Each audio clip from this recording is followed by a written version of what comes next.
Ngayon pong 2025, Captain Arellio, ano po ang pinakamalaking hamon na kinakaharap po ng ating pong pulis para ito naman malaman ng ating mga kababayan, ano po ang mga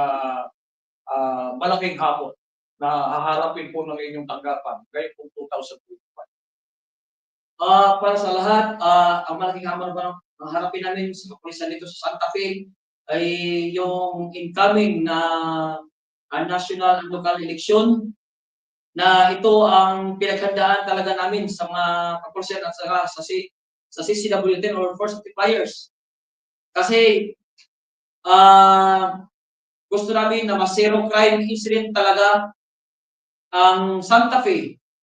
dahil may mga history to sa sagsagan noong mga 2007 at ngayon hindi namin disregard kasi baka mangyari man sa panahon ito. So ginawa namin lahat ng mga interventions,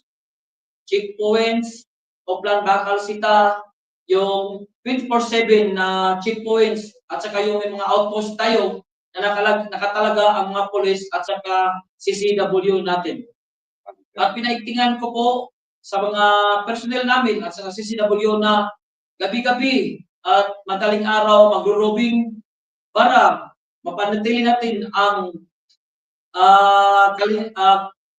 kapayapaan or peace and order dito sa Santa Fe na ma-maintain or ma-sustain. Yung